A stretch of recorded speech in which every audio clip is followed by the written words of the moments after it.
மட்டிக்கினாரு வட்டரு அவரை காப்பாத்தணும் கத்தரு மட்டிக்கினாரு வட்டரு அவரை காப்பாத்தணும் கத்தரு எவனோ உள்ள இருந்து எனக்கு தூள் வச்சுக்கலாம் ஆட்டா ஓட்டம் ஆனா பைத்துக்கார நல்ல பாக்கு வந்து அடையா சொன்னா கரியா அகடவிகரமான வார்த்தைகள் இருக்கக்கூடாது பேசக்கூடிய வார்த்தை தெளிவாக இருக்க வேண்டும் சுத்தமாக இருக்க வேண்டும் இல்ல இல்ல போக்க தெரிஞ்சிடும் எனக்குடா பசா வந்துக்கிறான் பாரியா ஒரு வழியாதி கிடையாது நாங்களாம் துணி எப்படி போட்டு வந்துக்கிறோம் இவங்களோ பொம்பளை உட்காந்துக்கிறாங்க இந்த மாதிரி வரலாமா இதற்கு என்ன குறை இந்த சட்டி வெளி போட்டு வந்துக்கிறாங்க ராஜா விட இலங்கார சட்டி வெளியே போறதா பாரா எங்க ஏறி எனதற்காவில் இருக்கக்கூடிய அவை காவல் காவல்கார கலப்ப கட்ட சொல்றா போட்ட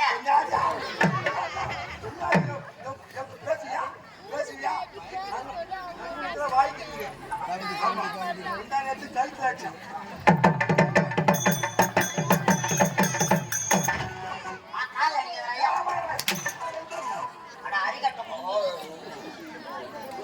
வந்தது பாரு அக்கத்துல மாதிரி வேலை வச்ச கூடாது அகடவிகரமான வார்த்தைக்கு பேசக்கூடாது அப்படி பேசினால் ஐயோ பாருங்க பூஜை பார்த்துட்டு தூக்குற தூங்குற அப்படியா கட்டிய போடுது எவனா இருந்தாலும் என்னோட குள்ளமா தான் இருக்கணும் நீ தெரிஞ்சு செய்யறியா செய்யறா இல்ல தெரியாது செய்யறியா நீங்க யார் கம்பெனில வளருறீங்க நீங்க என்னத்தான் துட்டு வளருறீங்க நீ வளருடா டெய்லியும் ஓடு ஓ டெய்லியும் ஓடுறா நான் எங்க ஓடுறதுக்கு காலில் அடிக்கிறீங்க சரி வாட்டும் எப்பேற்பட்ட திருச்சபை தெய்வீக திருச்சபை ஆமாங்க இந்த திருச்சபை நான் வந்திருக்கிறேன் என்றால் என் விளக்கம் நான் யார் எப்பேற்பட்டவன் என் பெருமை நீங்க யார்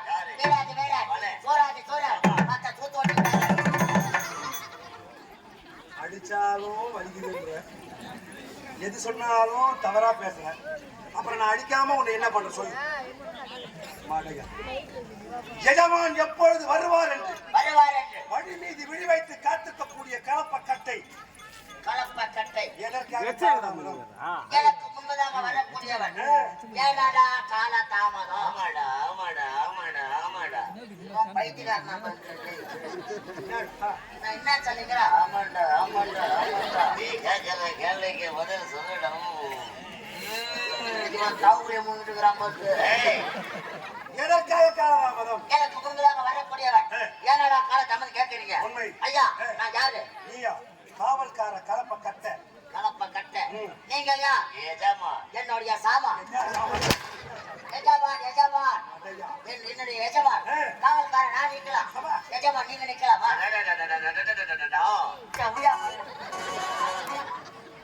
கூட கூத்தாத்த வைக்க போறோம்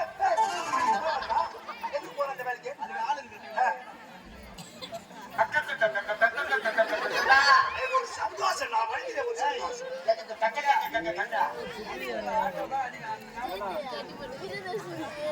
எதற்காக காலதாமதம் எனக்கு முன்பதாக வரக்கூடியவன்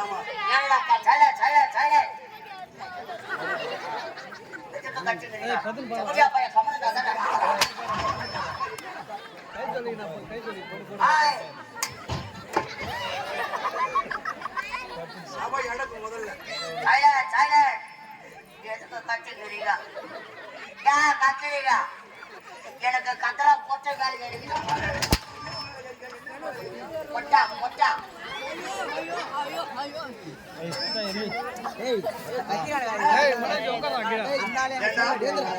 எஜமா நிக்கிற காவல்கார நான் நிக்கலாம் சரி எஜமா நீங்க நிக்கலாமா நிக்க கூடாது எனக்கு முன்னதாக வரக்கூடியவன் ஏனடா காலத்தாமதம் அப்படின்னு நீங்க என்ன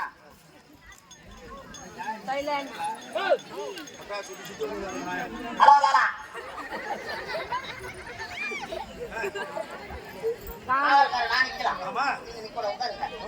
எனக்கு முன்பதாக வரக்கூடியவன் ஏனடா காலத்தாமதம் அப்படி யாரு நீங்க கேட்டீங்க நான் காவல்காரன் நான் நின்று பதில் சொல்றேன் நீங்க எஜமா உட்காந்துக்கிறீங்க நான் இவ்வளவு தூரம் நின்னுக்கிறேன் நீங்க அவ்வளவு தூரம் உட்காந்துக்கிறீங்க உங்களுக்கு கேட்குமா கேட்காது ஏந்து வாங்க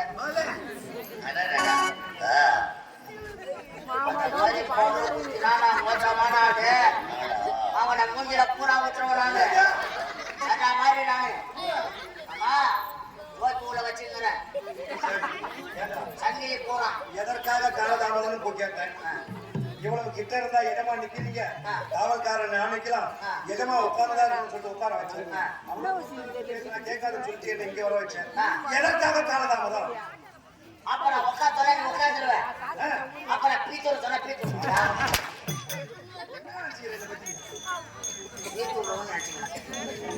எதற்காக காலதாமதம் ஐயா நான் ஒரு 10,000 கடன் வாங்கிட்டேன்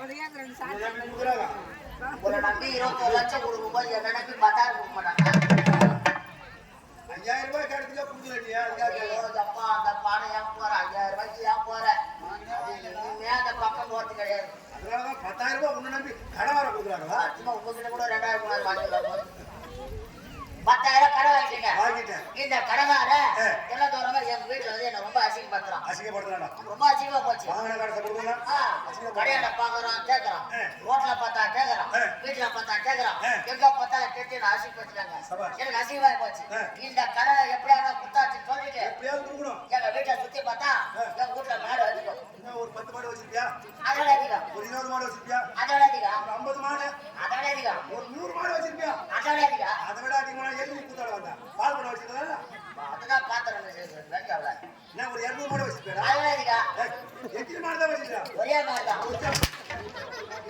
ஒரே ஒரு மாட்டுக்கு அதிகம் இருக்கு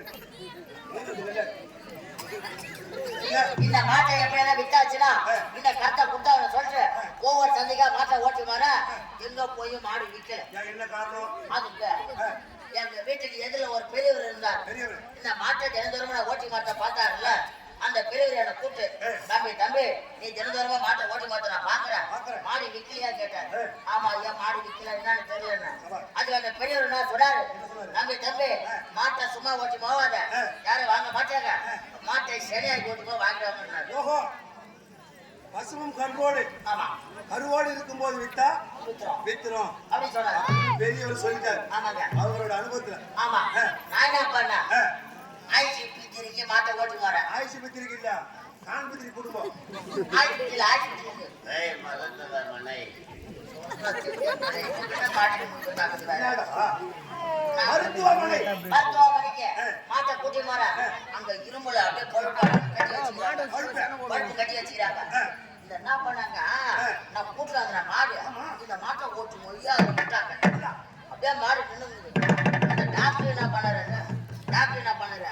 கையில கை கிளவுஸ் போட்டாரு மாட்டாட போறாரு மாட்டு வாழை தூக்கிட்டாரு அப்படியே கை கிளவுஸ் விட்டாரு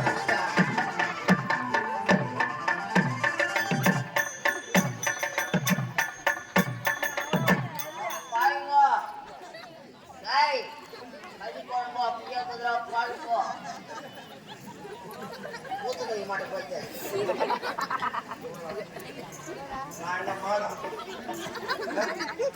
நான் ஒரு பேச்சுக்கு சொல்ற மாடுங்க இப்ப புடிச்சுட்டு நிக்கிறேன் அதுக்காக பொறுமையா தான் குத்தணும் அது ஒரு வேகத்துல விட்டா டாக்டர் விடுற மாதிரியா சரி போச்சு மாட்டை போயிடுச்சா மாடு சரியாகி போச்சு அதாங்க மாட்டை ஓட்டி போற போற வேலை 20,000 மாட்டு விட்டு போச்சு 20,000 விட்டு போச்சு 10,000 கலவரம் 10,000 ஜோபில போட்டேன் வீட்டுக்கு வந்து ஏன் மாட்டியா எங்க அக்கா ஒண்ணு வயசு வந்து 20 வருஷமா வீட்டுல இருக்கிறான் ஆமாக்கா தோறும் ஒவ்வொரு மாப்பிள்ளைங்க வராங்க பாக்குறாங்க போறாங்க பாக்குறாங்க சரியா அமைய ஒரு மாப்பிள்ளை கூட எங்க அக்கா பிடிக்கும்னு சொல்லவே என்னடா இது யோசனையை கூட்டி தெரியல உட்காந்துக்கிறேன் அந்த பெரியவர் அப்பதான் வீட்டு உடனே வெளியே வந்தார் இவனுக்கு யோசனை வந்துச்சு. யோசனை வந்துருச்சு. பெரியவரை பார்த்த உடனே அடியாடே அன்னைக்கு இந்த பெரியவர் சொன்னாரு. மாட்டுக்கே ஒரு ஐடியா சொல்லும் போது சொன்னாரு மனுஷனுக்கு ஒரு யோசனை சொல்ல மாட்டாரா? ஆமாங்க. அவரை பார்த்தனா ஞாபகம் வந்துச்சு. அன்னைக்கு அந்த பெரியவர் சொன்னாரு மாட்டை ஓட்டி போய் சனியாக்கு மாடு வித்துருன்னாரு. நம்ம ஏன் நம்ம அக்காவை சனியாக்க கூடாது?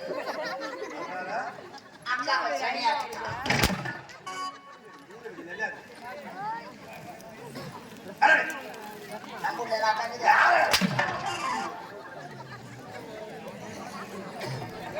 ஒரு முதியவர் ஒரு பெரியவர் மாட்டை கருவுற்று எடுத்து போனா மார்க்கெட்ல விற்குன்னு சொல்லி சொல்றாங்க. அக்காவை சனியாக்கலாம். அக்காவை சனியாக்க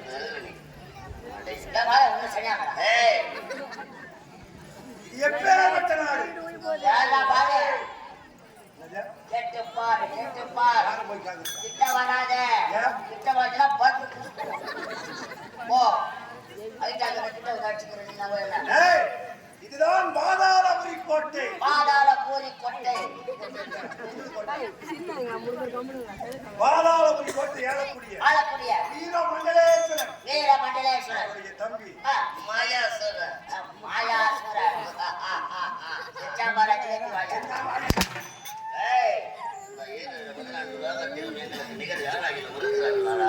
ஐயா தொண்டையை கிச்சிச்சான். ஆமாடா. ஏன்னா தூக்கம் இல்லாம போனா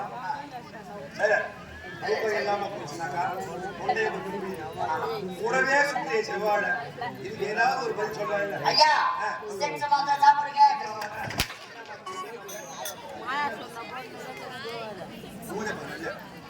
தொண்டை சரியில்லைன்னா பிக்ஸ் மாத்திரை சாப்பிடணும். நீ சொல்ற மாத்திரை சாப்பிட்டா ஏற்கனவே உட்காந்து நம்ம சேர்ந்து ஒன்று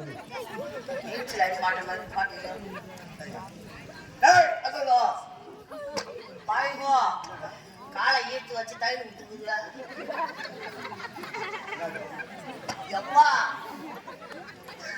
நீ போட்ட ஊசி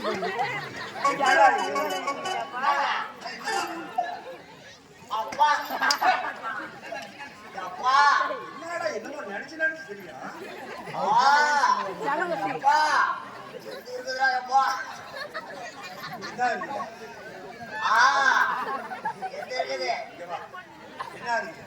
அது ஆம்பளை சமாச்சாரம்.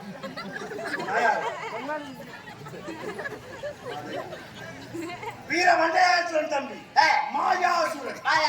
எட்டு திக்கும் நாங்கள் இருவரும் அவனை தளபதியாக வாழ்ந்து வருகிறோம். அவனவ குற்றத்திற்கெல்லாம் தலைவனாக வாழ்ந்து வருகிறோம். இருப்பினும் அரக்கர்களுக்கும் தேவர்களுக்கும் தீராத பகை. அந்த பகையை தீர்த்து முடிக்க வேண்டும். தாயாரிகள் கொண்ட தேவர்களை பழிவாக வேண்டும் என்றால் இந்த திருச்சபையில் அண்ணனை காண வேண்டும்.